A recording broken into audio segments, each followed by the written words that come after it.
Welcome my friends, what a day for Marvel Snap news. The devs hit us with the balance patch changes earlier on in the day, and now get ready for the drop. This is our huge news update for what is to come, what we can expect for the rest of the month. Cards moving down from Series 5 to Series 4, Series 4 to Series 3. This is what we have been waiting for. And we're also getting the release date for friendly matches. Oh, the future is bright. The devs are listening to the community and they're trying to ease our pain. So this is the huge, big, hot topic of game economy. How are we going to be able to come into possession of any of these advanced Series 5 cards that they keep releasing more cards into Series 5, and the collection token process is such a slog. It takes forever to be able to acquire the 6,000 tokens, but now every month, they are going to be downgrading a set of cards from Series 5 to 4 and from 4 to 3, starting out here. And this update is going to hit with the update for the friendly matches, scheduled for January 31st. It might be delayed. They've already couched that as a potential, but this is what we have to look forward to happening at the end of the month. Super Skrull, Shuri, Black Panther, Valkyrie, and Bast all moving down into Series 4. This is amazing. I just pinned Bast. Now I'm going to be able to save 3,000 tokens, hopefully be able to acquire her. And then the Super Skrull. The Super Skrull seems very spicy with the current meta of Sarah and Zabu being absolutely everywhere. Of course, the most competitive card here is actually Shuri, doing incredible work right now alongside Zabu, and then in archetypes that she herself is leading. Though Bast is a close second, I think, with the Mr. Negative. So if you have a little, a lot of tokens cashed away, be looking for the discounted Bast and the discounted Shuri. Of course, if you already have them, then I would prioritize the Valkyrie and then the Super Skrull, and I'm expecting the Black Panther to continue to downgrade down into Series 3 quite quickly because he was a previous Battle Pass card. Next up, and even more exciting, is the downgrade from Series 4 to Series 3. Once a card is in Series 3, then I consider it truly free-to-play accessible. She-Hulk, Absorbing Man, Titania, Luke Cage. These are all phenomenal cards and coming down to be fully accessible out of Series 3, making them so much cheaper in the shop, so much more likely out of the caches. It's a fantastic thing. She-Hulk, most competitive card here. Absorbing Man doing incredible work with Zabu specifically. Outside of that, he has a little bit of some niche usage cases, but mostly here it's the She-Hulk leading the charge out of this group of cards. Titania is starting to slip into the meta because of that 1/5 stat line is so premium, but she's being held back to be played at the very end of the game, maybe even a target for 0 so that ability is then removed. You don't have to worry about the opponent stealing the Titania away. And then Luke Cage, I think, is a very underrated card at the moment, especially with how dominant Lizard is. Cage, I think, comes into plug and play viability. He will prevent the Lizard from debuffing himself. He will cancel out any of the effects of an opposing Scorpion, and then he will also allow your cards to punch through any locations that are going to try and debuff your cards. And with the recent buff to Hazmat, it's never been a better time to try and pick up Luke Cage for yourself. When cards drop in series, they become 10 times more common in the reserves and much cheaper in the token shop, and they're going to be doing this series drop every month. Now, they're not marrying themselves down to a specific number of cards to get downgraded, but they are going to do this on a monthly cadence, currently with another patch deployment. It's always going to have to coincide with a patch deployment. And this is going to be the biggest patch Marvel Snap has ever had since full release.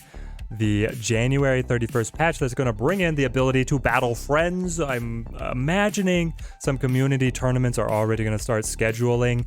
Be on the lookout for places that are running signups for these. It's going to be an incredible, explosive time to get to play around with doing head-to-head matchups, tournament format. Incredibly excited for what is going to come here. I think that watching a more competitive, cagey Snap is going to be super fun, both to play and to watch.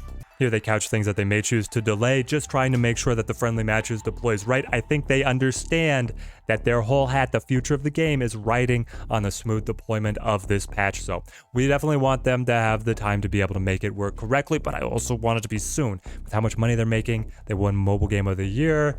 Let's grind it out. Let's get there.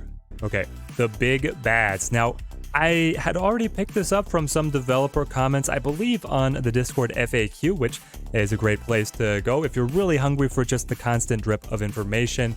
And so this is saying that Thanos and Galactus never going to come out of Series 5. So if you really want to be able to acquire these guys, you're going to have to save up all the tokens. It's almost comforting knowing that they're staying there, so that if you're going to save that many tokens and then purchase them, you're not going to get any buyer's remorse, so to speak, of then just having been able to wait an extra month and then getting them at half price. No, these are the chase cards. Save up if you want to be able to play with them. They're going to be as expensive as possible forever.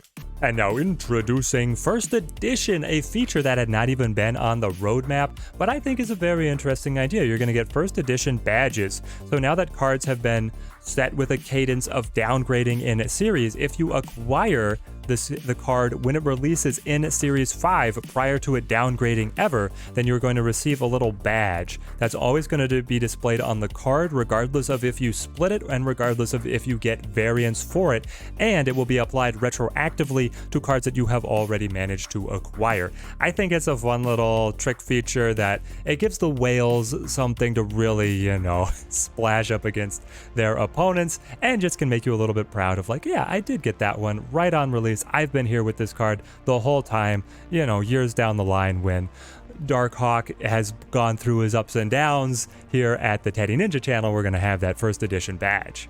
Token shop improvements, one more passage here to cover for the dev update. We're gonna have to let me know your thoughts down in the comments. Are you happy with this turn? It feels to me like the devs are really listening to the community, trying to make the changes that the community is passionate about and clamoring for. I honestly just wish that they had told us that this was the plan when they released the token shop, because then it could have saved us a lot of community ill will to how they kept on just bloating Series 5. It felt like it was this never-ending cash grab of incredibly expensive cards that nobody was actually getting to play with. If they just told us this in advance last month even, oh man, the community sentiment would have been much more positive. But here we go, token shop improvements. This is looking forward again to continued rework on how they want players to be able to experience the token shop. They're saying that they don't love that the hottest, newest cards don't feel very accessible to players who haven't completed Series 3.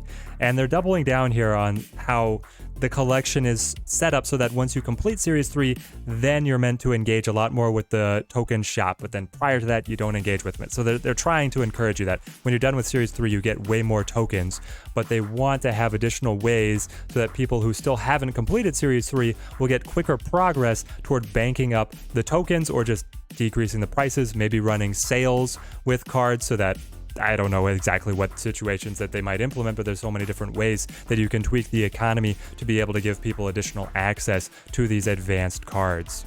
With so many new cards dropping to Series 3 and 4 and more dropping every month, things are about to get spicy. We can't wait to see what wild new decks everyone will build, and oh, the deck building is going to be wild. If you guys have your eye on any of those Series 4 cards that are downgrading into Series 3, I have all of them in my collection, have been using them in different decks. You can subscribe to the channel, check out our catalog of deck guides if you want to be able to find a springing off point to be able to use any of those should you acquire them, and then you can also come hang out on our Discord. There's some master deck builders there who can help you out get started with different cards that you acquire. Till next time, thank you guys for watching. Keep on snapping.